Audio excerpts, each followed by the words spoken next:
See, the wife producer did that. Hi, guys, and welcome to the 6 o'clock news. So, we are going to go to Drudge. I'm going to be using Drudge every time I do this because I like the website. I mean, it looks like it's from the 90s, but that's fine because the guy that runs it believes in a free press, and I'll support that. You guys know where I would have went in the past, but it's like there's so much baggage with that no, we're not even speaking the name of it. So first thing we're going to talk about is the big thing on Drudge is Biden at 80, and I think the questions are the second term. Really, you're 80. A respecter of fate mulls a second White House bid. This is from the AP. People in their 80s lead countries, create majestic art, and perform feats of endurance. One entered the record books for scaling Mount Everest. It's soon time for Joe Biden, 80, on Sunday, to decide whether he has one more mountain to climb, the one to a second term as president. Questions swirl right now in his own party as well, broadly in the country, about whether he's got what it takes to go for the summit again. The oldest president in U.S. history, Biden hits his milestone birthday at a personal crossroads as his family face a decision in the coming months on whether he should announce for re-election. Now, I mean, the gaffes are pretty well known and seen by everybody. And he's been prone to gaffes pretty much his entire career. But and I don't mean this to be ageist at all because I have sympathy for someone that's aging. That's not a deal at all with me. Okay, my concern is the country, of course, and do you want a president that's in there and has cognitive issues, which he clearly does. Okay, and that's been an issue for since I mean certainly in the prior election that he won, it was an issue. So, do we want to go down that road? Probably, because for some reason I don't know. Like he gets away with most of whatever. Like it's, just, but I don't want to seem like I'm even anti-Biden at this point because it's not that I'm anti-Biden. It's the party is I mean it's like it got taken over by the woke people, and honestly, is that where you want things going? And for me, that's a no. You know what I mean? But honestly, everybody knows that the man has cognitive issues. So are we gonna go there? I don't know.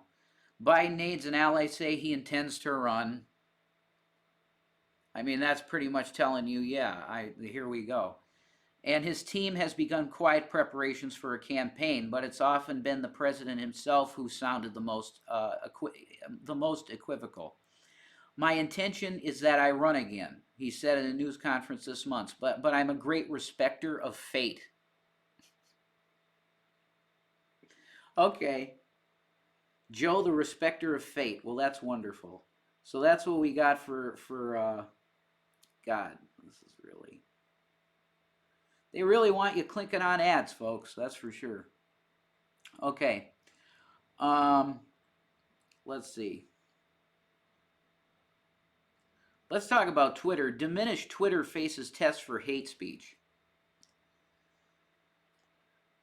So it's about the World Cup for the World Cup test for hate speech moderation. Last year, Twitter sprinted to remove a deluge of racist tweets targeting three black players being blamed for England's loss in the soccer's Euro 2020 championship, prompting world leaders and activists to blame social media for amplifying bigotry. Now, hate speech advocates are. Oh, I'm sorry. This is from World News Era. Sorry. Um, this year's World Cup, as a social media giant grapples with a mass exodus of employees and the tumultuous leadership style of the new owner, Elon Musk. Even before Musk laid off half of Twitter's staff, his acquisition of Twitter had opened the door to a flood of racist and anti-Semitic trolls seeking to test Twitter's and this is true, definitely. Because I'm going to tell you, when I tried to become, like, I was going to build a Revelation News on Freedom Media. It's called Freedom Media, and it was Trump's platform. I immediately saw the anti-Semites that were there. It's immediate. And I said, if you expect me to be on this, I made a post of this, and it was seen by everybody that's out there. It was a very cool idea for a platform because there's no following or anything. People just see you. So you can be seen right alongside Musk and Trump, and I don't think Musk is on there, but Trump, and you're just seen. It's like, and you got views. I said, if you think I'm staying on this platform with a bunch of anti-Semitic pieces of trash, then you got another thing coming. And I was banned immediately. Like, the post was up, it was seen by about 50 people, and then I was banned completely off the platform. No word, no email, just you're gone. Wiped my account. The alt-right has a huge problem there, and everybody knows what Kanye Ye West, because he wants to be called Ye, okay? People have been hearing what he's been saying about Jewish media. He makes a delineation between Jews and Jewish people. It's real bad. And I don't want to go into it any more than that, because a lot of this stuff is so bad you don't want to talk about it really. But I think we can talk about it here because, I mean, Hasanabi's on here and he talks about this anti-Semitic stuff all the time. So I don't think they censor this type of stuff like they do on YouTube. If I said anti-Semitic, my video would probably get flagged and demonetized. It's so bad. YouTube is the most useless platform on the planet at this point, unless you're into pee-pee poo-poo jokes. Okay. Even before Musk laid off half of Twitter's staff, his acquisition of Twitter had opened the door to a flood of yeah. So there you go. Like, the question is, when these things happen, is Musk going to be okay with those things being up? And he probably is, because he's a freedom of speech guy. But his idea is we ostracize the bad ideas. That's why he pretty much said that, I think, in a tweet recently, not too long ago, where they're asking him, like, what? Yeah, your free speech, okay, that's great, but what about all this hate speech? Okay? And he's basically like, well, yeah, we'll deal with it in terms of, like, condemning bad ideas. And I think that's the way to deal with it. You let them have their say, but you must respond to, especially the stuff that can lead to really bad stuff happening, like the Holocaust. Okay? All right, we're done with that. Trump indictment watch. New special counsel schooled in corruption cases. This is from DNYUZ. Like, media's getting so dumb at this point, it makes me sad. In new special counsel, a prosecutor schooled in corruption cases. When Jack Smith was appointed to lead the Justice Department's Public Integrity Unit in 2010, he recommended closing a series of high-profile investigations into members of Congress without charges, attracting criticism that the division had lost its nerve. He rejected the idea. I understand why the question was asked, Mr. Smith said at the time, but if I were the sort of person who would be cowed, I know we should bring this case. I know the person did it, and we could lose, and that would look bad. I would find another line of work. On Friday, Attorney General Merrick B. Garland appointed Mr. Smith to a role in his is almost certain to test his fortitude like few others.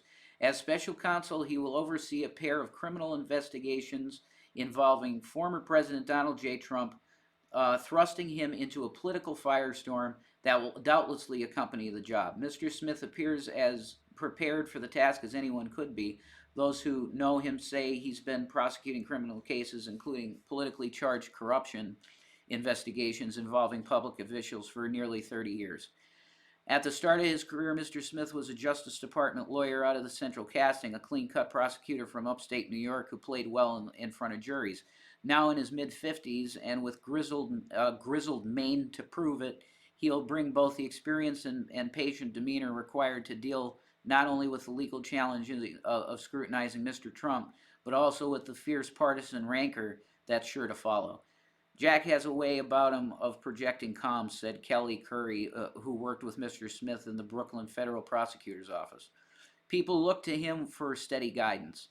Raised in suburban Syracuse, Mr. Smith was a high school football and baseball player who finished his undergraduate degree at the State University of New York at Onondaga. Oh, no, I should know how to say that. It's a native. I think that's native. Wanata. I think. Sorry, I'm white. Before making his way to Harvard Law School, where he graduated with honors in 19. Wow, honors from Harvard. Damn, he's no slouch. Instead of pursuing a career in big law, he opted to work as a prosecutor, first for the Manhattan District Attorney's Office and then for the U.S. Attorney's Office in Brooklyn. There he served in a number of supervisory positions, worked on an assortment of cases. Among the most prominent was one of a series of prosecutions of a group of New York City police officers involved in an attack of a Haitian immigrant named Abner Lumia in 1997. I think I remember that. Lumia? That definitely sounds familiar to me. Several of the officers were ultimately convicted on civil rights charges, and the main assailant, Justin Volpe, yeah, I remember this, was sentenced to 30 years in prison.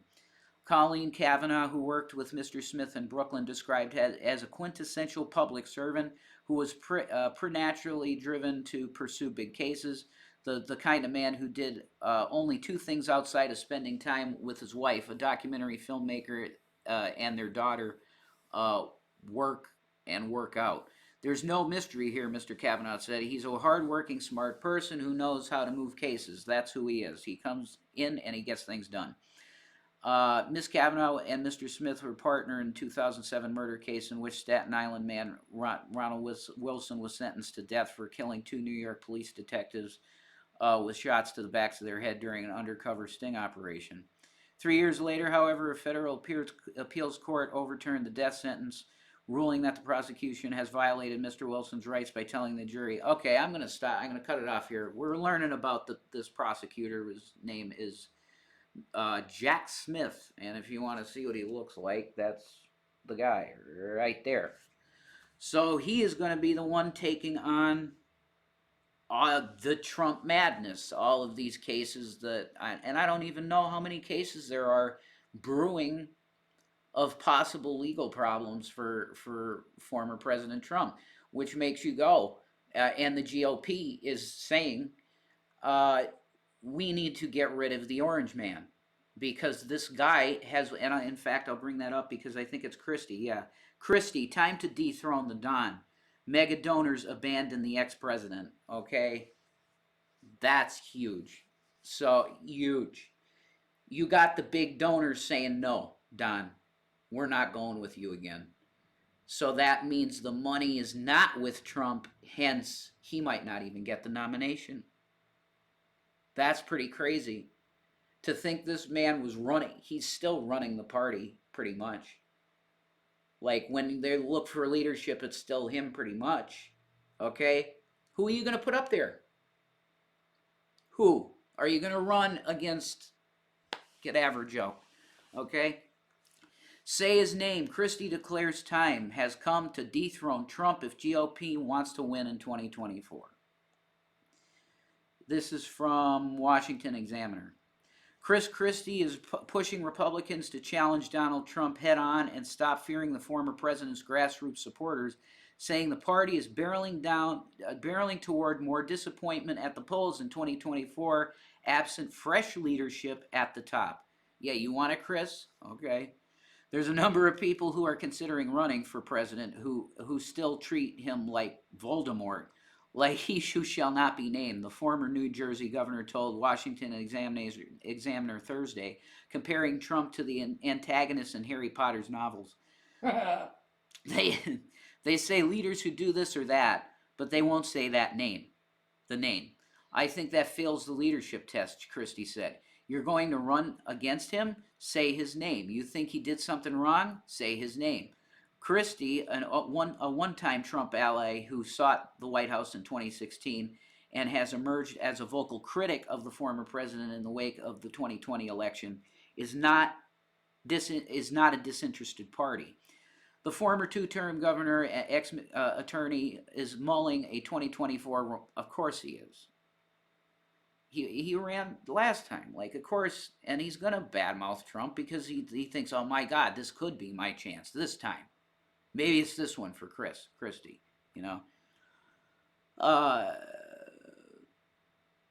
Yeah, Trump announced on Tuesday. Christie said he would decide in roughly 5 to 6 months. His family is on board. A key metric is consideration process. The other two being whether he concludes he is the right person for the moment, whether he sees a pathway to winning. Yeah, that's just your stock, Chris. Christie's trip to Las Vegas to speak at the Republican Jewish Coalition Conference, the unofficial kickoff to the 2024 primary, is part of that process. Christie endorsed Trump at a critical moment in the 2016 primary, and was a key advisor to the former president on policy and political matters. But Christie broke with Trump, and it just reloaded. I hate when that happens. Me too. Republicans are only privately critical of Trump. Christie chided him in public. Trump's quiet Republican critics keep their complaints under wraps to avoid the wrath of grassroots GOP voters, many of whom think highly of the 45th president.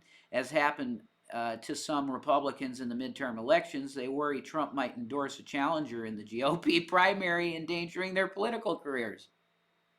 Because that's what the Don does. He acts like that. All right, let's go to this other one. That's it. Mega donors abandon ex-president. This is from The Hill.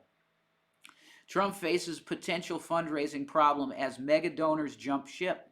Former President Donald Trump could face a surprising problem as he mounts his 2024 campaign. A cash crunch as wealthy mega donors gravitate towards Florida Governor Ron DeSantis. That's where they're going to put their hat, with DeSantis. That's probably a good decision. Mm-hmm. And other potential contenders.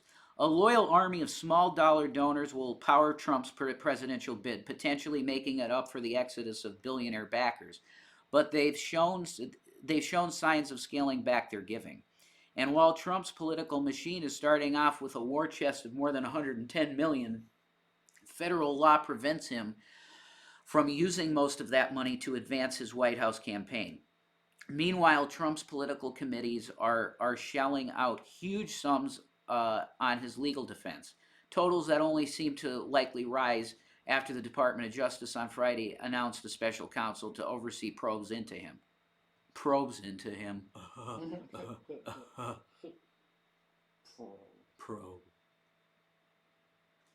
And then Butthead would go like that, you know. That's probably where I should end it, because I'm sorry, guys. Like, I have not been feeling well at all. And doing an hour like this is, when you feel really bad on the inside, can be pretty hard. And Shani knows. She did 4 hours. It's like amazing.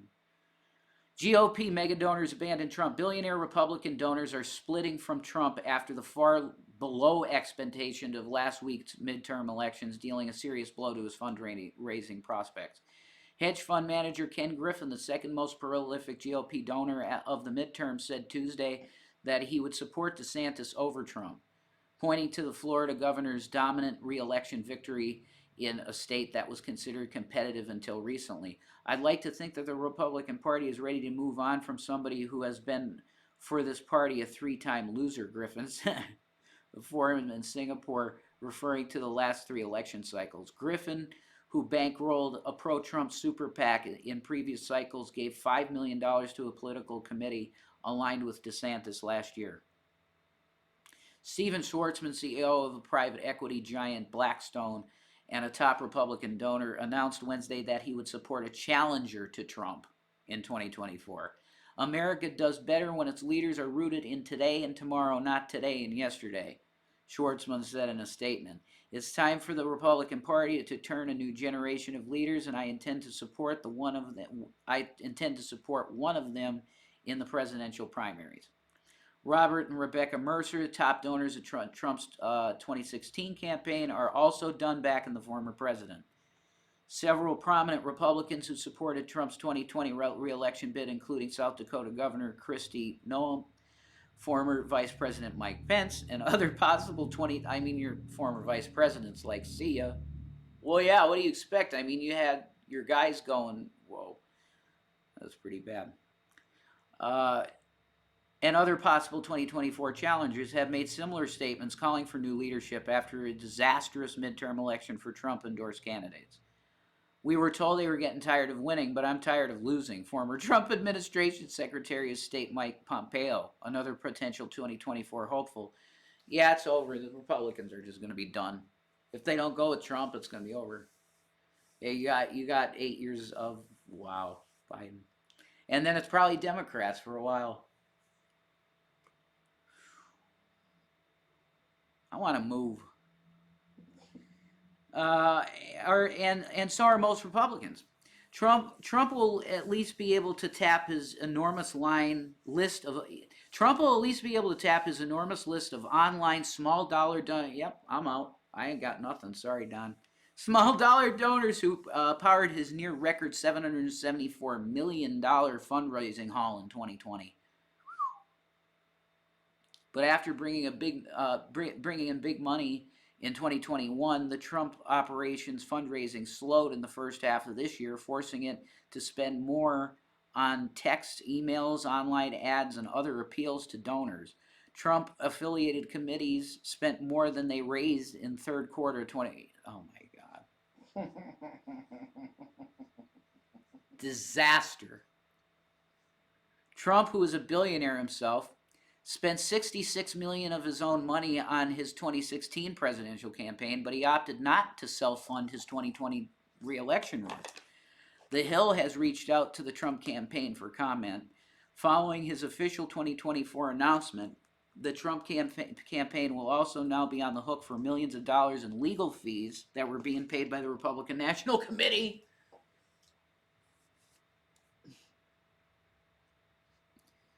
This looks like a ship that's sunk already.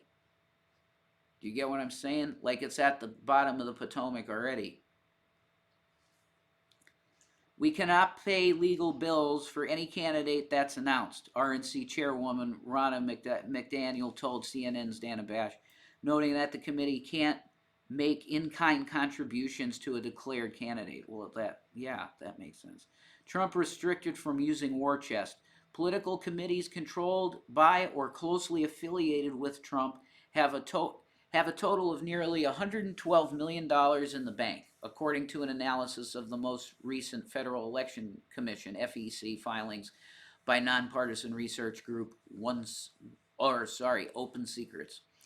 That would appear to give Trump a substantial head start over his GOP primary opponents, but only 13.5 million of that total can legally be used to bolster Trump's 2024 aspirations. That's because most of the money was raised by a leadership PAC and other committees that are not officially part of Trump's presidential campaign. Federal law prohibits candidates from double dipping into donor funds this way. Well, of course.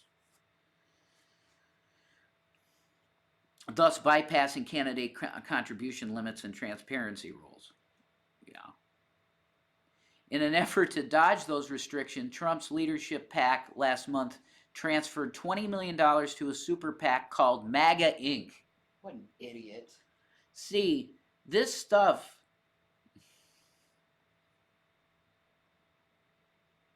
He's going to end up in jail because of this stupid shit. This really reeks of, like, political pyramid schemes.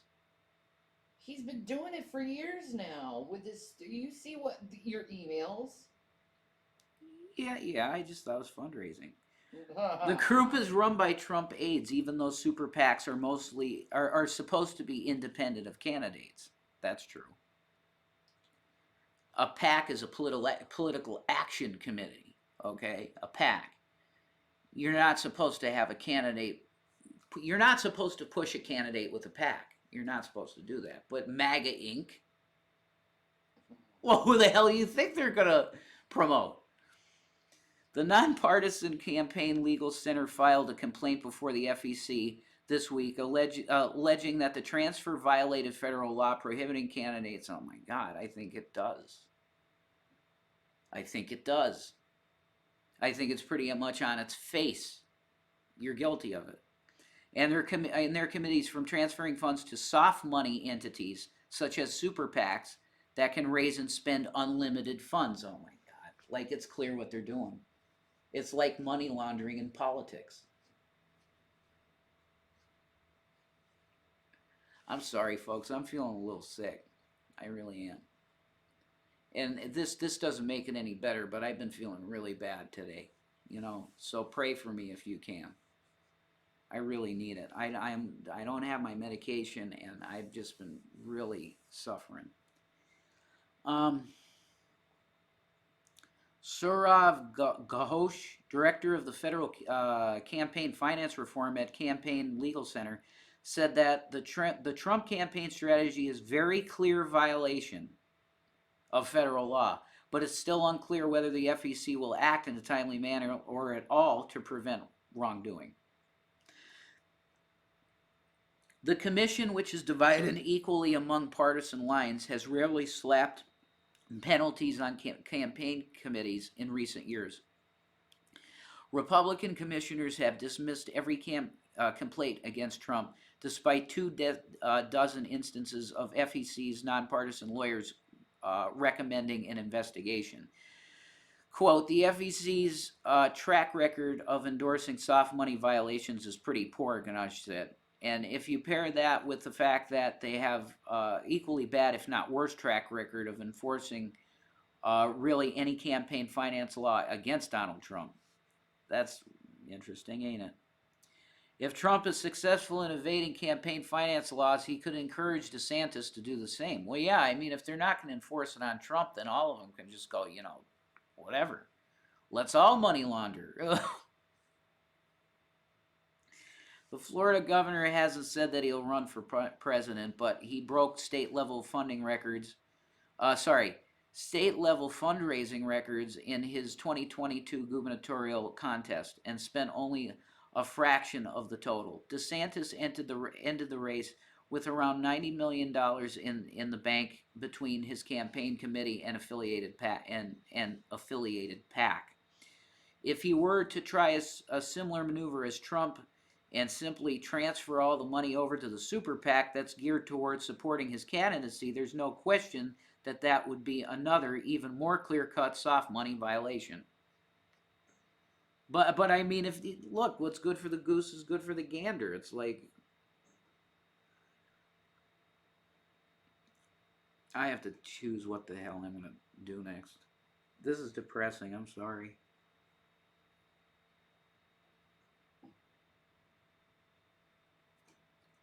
So what's this about Barron? At Father's campaign launch, Barron thrust into the spotlight. What's happened here? At their Father's 2024, this is from Gazette Extra.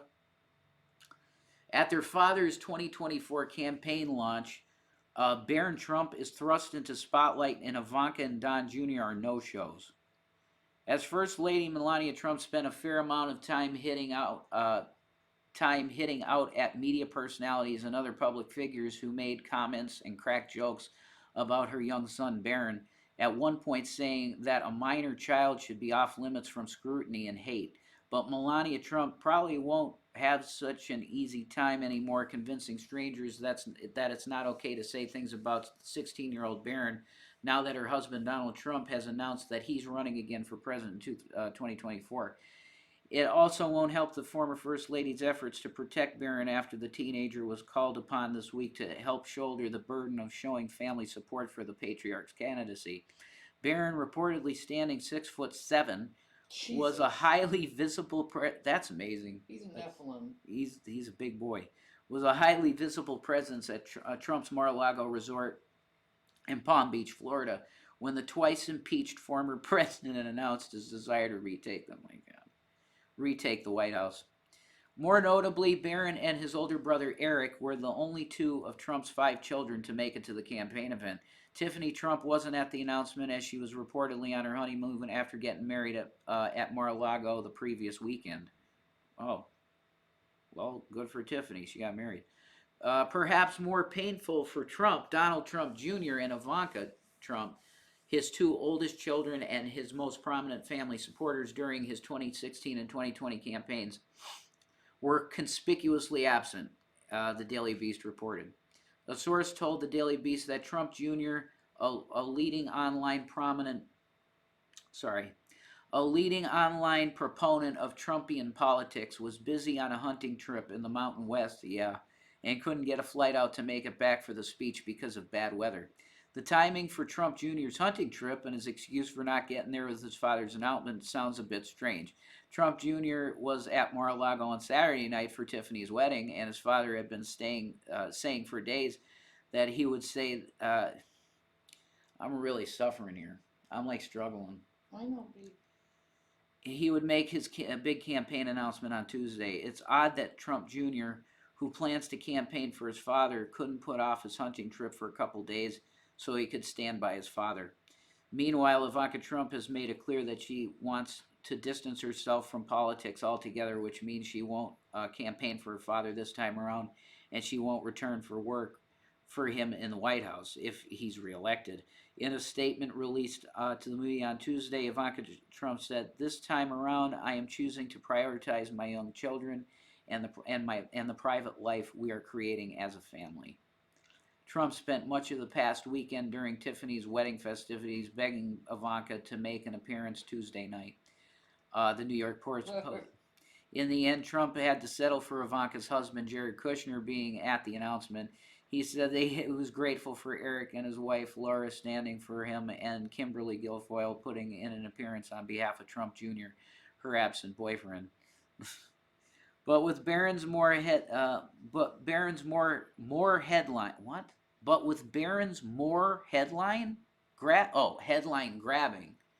With Barron's more headline grabbing siblings absent Tuesday night. God, that's a horrible sentence. Like that makes my skin crawl reading it. The boy's presence was all the more apparent, and not just because his height allows him to tower above everyone else he's around, including members of his family who are all tall people. That's true. Barron looked more comfortable in the spotlight than he has in the past. As a boy or young teenager, he sometimes looked like he was shy or uncomfortable, and cameras trained on him. Sometimes his expressions generated memes and jokes that were likely to make his prospective mother unhappy. But on Tuesday night, a more assured-looking Barron followed close behind his father and mother. One YouTube channel joked that it looked like Barron was acting like his father's bodyguard, given that he also walked in close proximity to the former president's security. From whenever Barron was standing, he seemed at ease, sometimes smiling at the crowd, saying hello, and even imitating his father's signature thumbs-up gesture. That's not news, folks. No, that's more like a teenage boy finding himself. Williams was the same way. Yeah, and look, I might just like give you some commentary or something at this point because I don't think I can do this anymore. I'm like really feeling bad. It's okay, baby. You don't have to. So I don't know. It's like these headlines are quite depressing to me as well because it really doesn't look like things in this country are ever going to get better. It does it. I really don't think it looks that way. When you realize that politics is a lot of smoke and mirrors, and it is a lot of talking for the sense of talking and nothing else, what the hell is that? That was loud. Anyway, we need Jesus. There is no, like, I don't see, I probably sound like just a cynical old man. People have no integrity anymore. No, that's it, yeah. It's really horrible to look at your country and go, I just don't see a way forward. I just don't see it. Like, we're going to keep going down these roads of just the American people getting screwed and their lives are shit, because it's all about living. We're very blessed, okay? Of course we are. But there's no reason that a person should have to pay taxes to keep a roof over their head. These oppressive things that are in our lives. I don't even believe you should have a job to live. Like, if you don't want to, you shouldn't. Or I mean, in this day and age, it's like, if you don't do that, you're a sack of shit. And the Bible says you don't work, you don't eat. That's fine. But seriously, property ownership is a human right, and you shouldn't have taxes over your head and threatening you with homelessness every year and stuff like this. It's insanity. But the more I live and the older I get, the more I understand that Jesus Christ is the only way, and that's it. God bless you all.